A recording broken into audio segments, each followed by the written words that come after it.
Before we begin, a quick favor. If you've been enjoying the podcast, would you consider leaving a review? It really helps others find this space and join us on their own healing journey.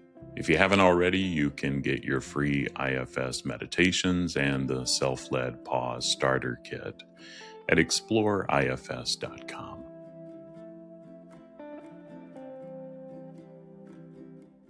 Welcome back to IFS Meditations and Insights. I'm Tim Fortescue, your guide on this journey toward wholeness through the lens of internal family systems. Together, we're creating a sacred space to explore, accept, and love all parts of ourselves. As we do this work, we open ourselves to experiencing divine love and living more authentically. Let's begin.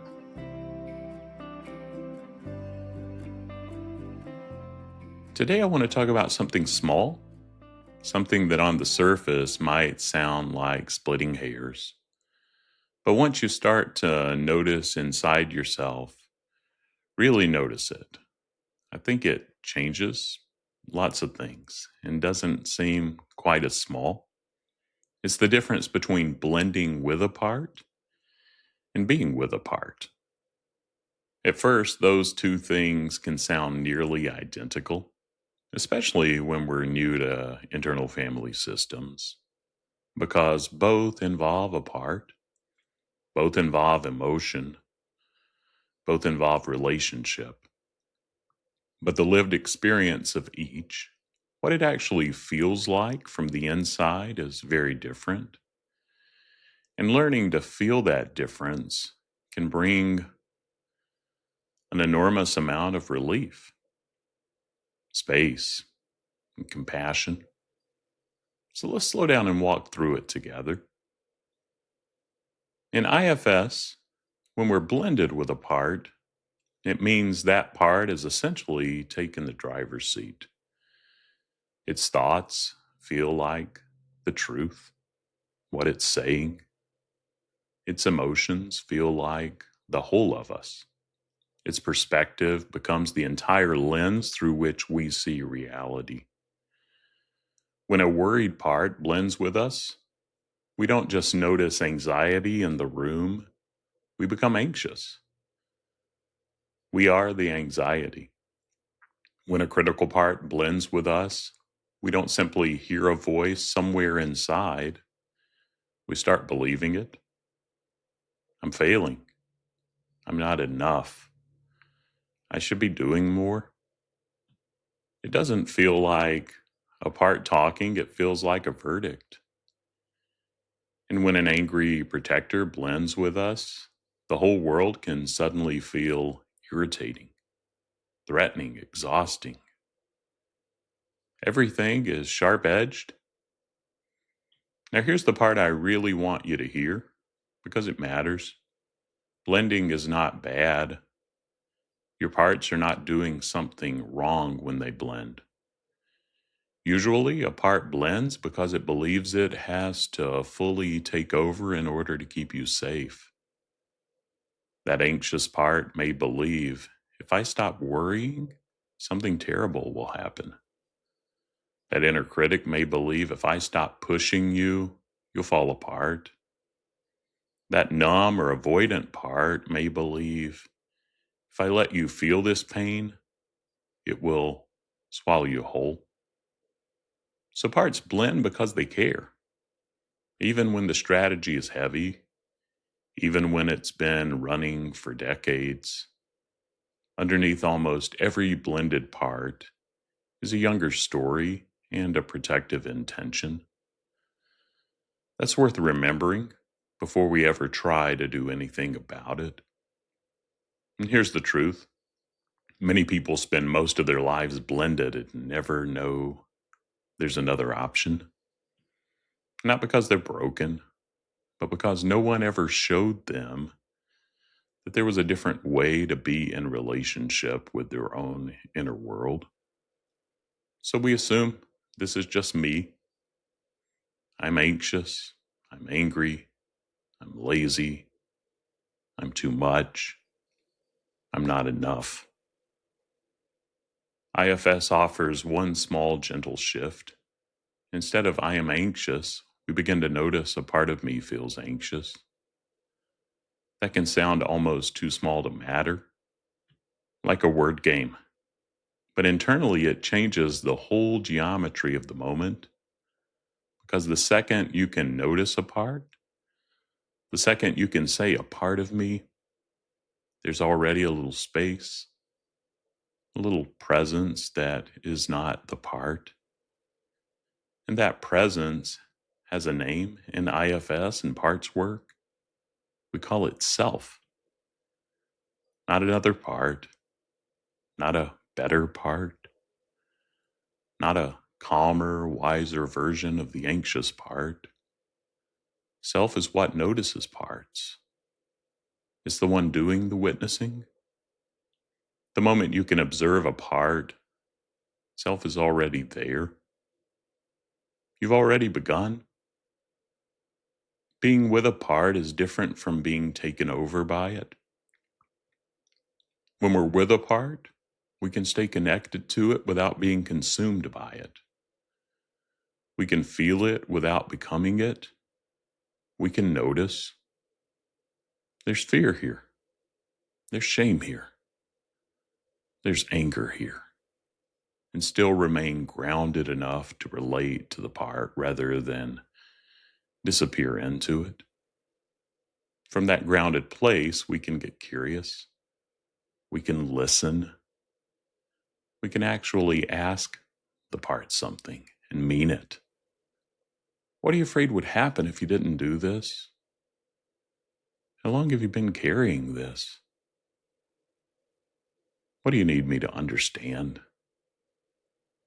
This is one of the most healing movements in all of IFS. Not getting rid of parts, not silencing them, not overpowering the ones we don't like, but learning to stay present with them. The way you'd stay present with a frightened child who finally has someone willing to sit down beside them. So let's make this concrete. Imagine someone criticizes you. If a protective part blends with you, the reaction is immediate. You get defensive, or you shut down, or you fire back, or you spiral, replaying the conversation for hours, rehearsing what you should have said. And boy, can I resonate with that one. And in that moment, it feels impossible to find any daylight between you and the reaction. There's no you watching. There's only the reaction. Now imagine just a little unblending, not a transformation, not enlightenment, just a sliver. You might still feel the sting. Often I do, and that's the work. You might still notice anger or embarrassment rising. You might still feel it in your chest. But there's also just enough presence to say inside, okay, something in me got really activated right there. You feel the difference? That sentence, something in me got really activated, is the beginning of being with the part. Hours of spinning are what it feels like when the part is fully taken over. Same event, completely different inner posture. And from that small bit of space, compassion finally has somewhere to stand. I want to say this clearly because so many people get stuck here. Unblending does not mean becoming perfectly calm or peaceful. You've heard me say that before in general. People sometimes think if I still feel emotional, I must still be blended, but that's not true. You can still feel sadness and be with the sad part.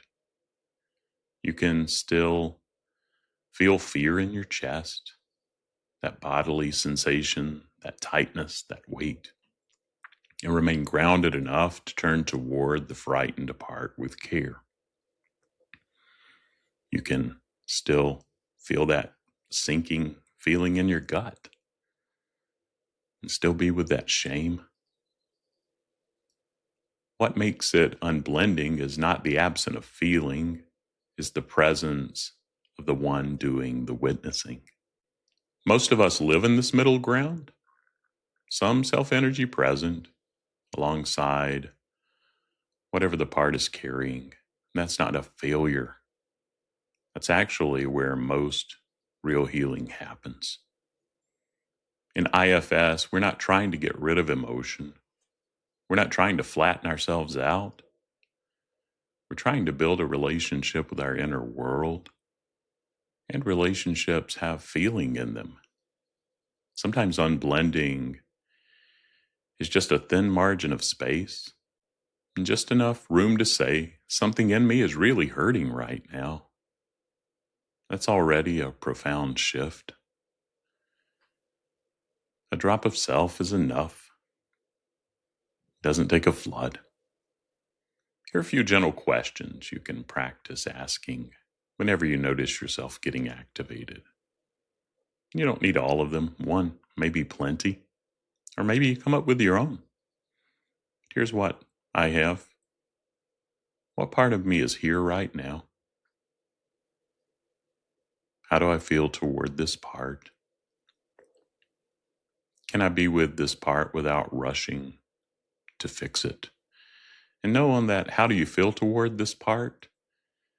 If it's the opposite of open heartedness or things like compassion, it's likely another part jumping in, and that can even help with unblending. And remember, we get to know our parts better one at a time. But if it feels right for you, the parts open, we can spend time with all of them. And that may be where it's helpful to jot and journal down parts that you notice coming up.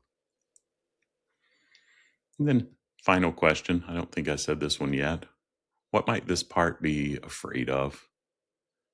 And notice that even asking begins to soften the grip of blending. You don't have to get a good answer. The question itself is the intervention. Because curiosity, by its very nature, creates a tiny bit of separation. There has to be a you doing the wondering,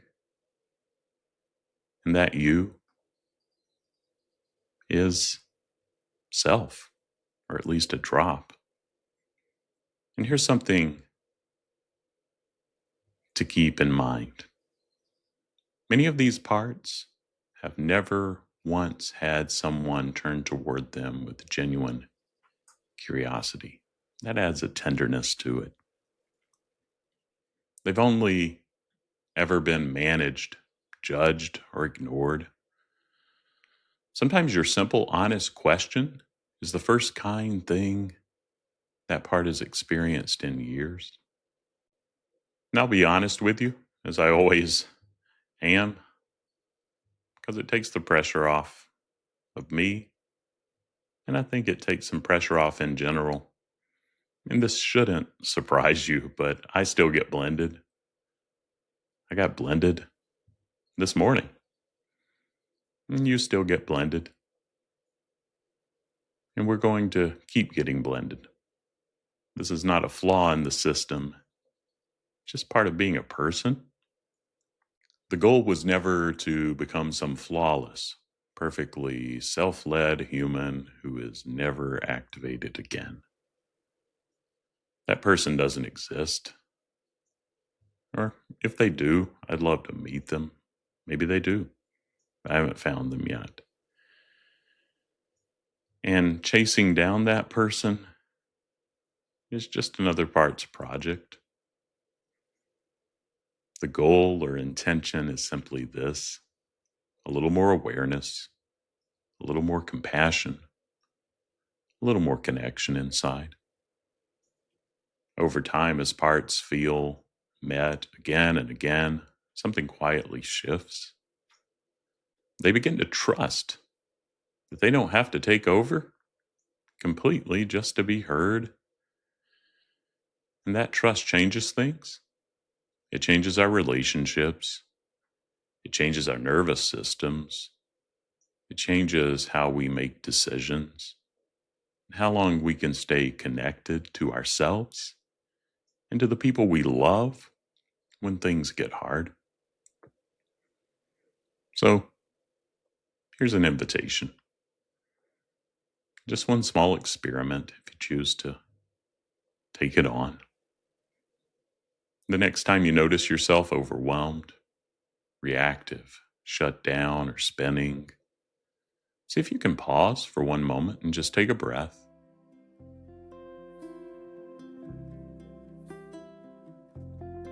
And instead of saying, "This is just who I am," try saying, "A part of me is feeling this right now." Then don't do anything. Don't fix it. Just notice what happens inside when you say it. You may be surprised how even that drop, a little bit of space, can begin to change the whole relationship. So thanks as always for spending this time. I'm always amazed at the thought of someone engaging with my content on their own time. And I'm honored and grateful. And if you take just one thing with you, let it be this. You don't have to fight your parts in order to heal. So often, healing doesn't begin with force at all. It begins the moment we learn how to simply be with what's here. Take good care of yourself this week and be gentle with the parts that are working so hard.